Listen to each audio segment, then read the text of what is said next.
al-hukmu lidh-dhahir hatta yatabayyan siwa, bahwa hukum itu berlaku zahirnya. Karena orang ini bersedekah kan lihat zahirnya, nampak dia macam orang miskin kan, rupanya dia kaya pula.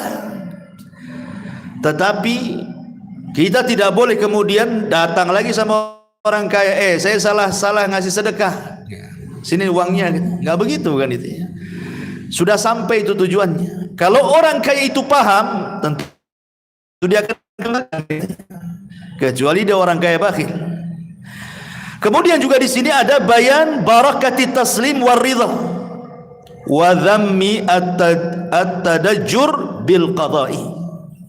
Di sini ada keterangan berkahnya orang itu menerima dengan takdir Allah Subhanahu wa taala. Kan ini orang ini sedekah salah sasaran. Tapi dia ya sudahlah kan itu ya. Sudah mau diapakan lagi? Allahumma lakal hamdu. Tapi orang sekarang kan tidak kan itu. Umpamanya nih sedekah nih. Ya. Kemudian mungkin penggunaannya salah atau apa, rasanya nyesel. Kalau tahu gitu nggak saya sedekah. Gitu kan. Ada perasaan nyesel itu. Tidak ada taslim bil qada wal qadar. Padahal urusan kita sedekahkan dengan Allah gitu ya. Urusan dia yang menggunakan salah, urusan dia lagi dengan Allah. Ada urusan lain sendiri kan gitu ya. Tapi tujuan kita bersedekah, ya sudah bersedekah, selesai sampai di sini. Jangan sampai kemudian ditolak sedekahnya gara-gara tidak menerima dengan qada dan qadar Allah Subhanahu wa taala. Kemudian juga istihbab tadzkiril usah.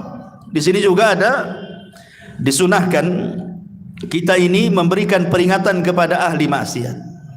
Karena di sini kan faedahnya mudah-mudahan kalau sedekahnya jatuh kepada pezina, mudah-mudahan dia berhenti dari zina. Kalau dia jatuh kepada orang yang mencuri, mudah-mudahan berhenti dari mencurinya. Maka dari kalimat ini disunahkan kita ini mengingatkan orang yang ahli maksiat supaya bertobat. Tidak bisa dengan tangan kekuasaan, dengan lisan, tidak bisa ya dengan hati. Dan dengan hati itu selemah-lemahnya iman. Dan sering saya contohkan ya, mengingkari dengan hati itu tidak sebagaimana dipahami orang. Seperti sering yang sudah saya contohkan kemarin, antum pamannya diundang ke acara kondangan, kemudian di situ ada acara musik yang tampil artis lokal penuh dengan maksiat gitu ya, buka aurat, atau mungkin di situ ikhtilat, laki-laki perempuan nggak jelas gitu ya, campur. Itu kan kemungkaran. Tidak mungkin kan antum cegah dengan kekuasaan. Kalau antum sahibul bait mungkin kan itu. Antum kan tamu. Nggak mungkin antum mencegah dengan kekuasaan. Bubar. Nggak mungkin kan itu. Antum yang disuruh bubar kan. Ataupun dengan lisan ngomong baik-baik, setiap orang antum omongin, antum bukan petugas tamu kondangan kan. Nanti disangka antum siapa kan gitu. Paling tinggi dengan hati kan. Lah maksud dengan hati itu apakah antum duduk saja di situ? Duduk saja. Kemudian ada kawan yang ngomong, kenapa nggak antum kan katanya kalau melihat kemungkaran dicegah, kenapa nggak dicegah dengan kekuasaan? Anda tidak sanggup. Kenapa dengan lisan nggak sanggup? Lalu Anda dengan hati sajalah katanya. Apakah yang mencegah kemungkaran dengan hati seperti itu betul? Tidak, ini salah. Bukan seperti itu mencegah kemungkaran dengan hati. Kisah yang kedua saya contohkan. Umpamanya antum, contohnya ya, naik kereta atau naik pesawat lah gitu. Di dalam pesawat rupanya ada acara, sama juga ada musik-musiknya. Di situ juga ada yang ya duduk di kursi itu yang penumpang itu buka aurat macam-macam lah di situ kan.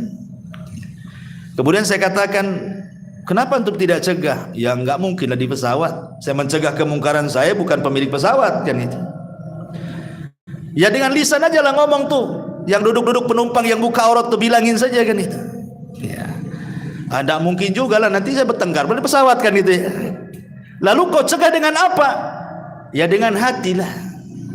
Ini kan sama-sama nih, yang di undangan juga dengan hati, yang dalam pesawat juga dengan hati. Apa bedanya di sini? Ya. Bedanya kalau yang di kondangan tadi dia bisa pergi. Paham ya?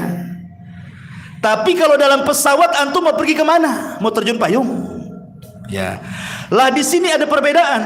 Kalau antum duduk dan bisa pergi, kemudian antum katakan saya mengingkari dengan hati, kadzabta, dusta antum. Antum pergi. Tapi kalau dalam pesawat antum bilang saya mengingkari dengan hati, betul antum sadaqta. Kenapa? Karena antum tidak bisa pergi dari situ. Gimana cara perginya? Tujuan payung. Nah, antum harus pahami di sini letak mengingkari kemungkaran itu. Maksudnya dengan hati itu yang disebut dengan adaful iman, selemah-lemah iman itu.